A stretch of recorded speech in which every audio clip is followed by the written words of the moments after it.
మేము అంగన్వాడీ వాళ్ళము ఐక్య పోరాటం వల్లనే మేము ఏదైనా సాధించగలము అని మేము నిర్ణయించుకొని ఐక్య పోరాటాలకు దిగాము. గత ప్రభుత్వంలో 42 సమ్మెలో ఇచ్చిన మినిట్స్ కాపీని మేము నెరవేర్చమని మేము కోరుతున్నాం.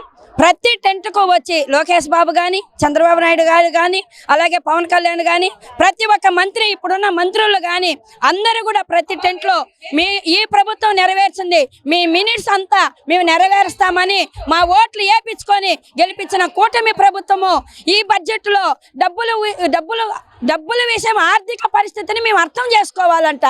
ఎలా అర్థం చేసుకోవాలో మాకు అర్థం కదా. అంగన్వాడీల పోరాటాన్ని అర్థం చేసుకోవాలని మేము కోరుతున్నాము. గత ప్రభుత్వానికి పట్టిన గత ఇది పడుతుంది. ఈ బడ్జెట్లో అంగన్వాడీ జీతాల పెంపు ఖచ్చితంగా చేయాలి. చేయని పక్షంలో అసెంబ్లీని ముట్టడించడానికి కూడా ఈ అంగన్వాడీలు ముందుకు వెనక్కి తగ్గరని ఈ సందర్భంగా మేము తెలియజేస్తున్నాము. ఈ బడ్జెట్లో కనీస వేతనము 26,000. ఆ బడ్జెట్లో ఆర్థిక పరిస్థితులు అన్నీ ఉన్నాయి. పోలవరం ప్రాజెక్టు కానీ, పెన్షన్లు కానీ అన్ని కూడా పెంచుతున్నారు. అలాగే జీఎస్టీ వేస్తున్నారు, పన్నులు వేస్తున్నారు, కరెంటు బిల్లు వేస్తున్నారు.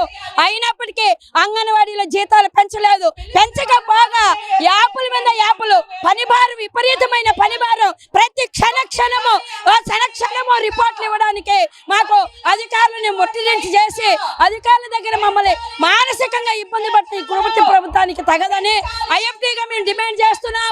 ఈ అసెంబ్లీలో అంగన్వాడీల జీతాలు పెంచాలని మేము ఈ డిమాండ్ పూర్తిగా చేసలేని పక్షంలో అసెంబ్లీని ముట్టడించడానికి మేము ఎంత మాత్రం వెనక్కి తగ్గము. గత ప్రభుత్వానికి పట్టిన గతే ఈ ప్రభుత్వానికి పడుతుంది. అమ్మా మంత్రి గారు, మేము మీ ఇంట్లో పని చేసే ఒక పని మనిషి ఒక్క రోజు అంగన్వాడీ ఉద్యోగం చేసి అప్పుడు మీరు జీతాలు పెంచాల్సిందిగా మేము కోరుతున్నాం.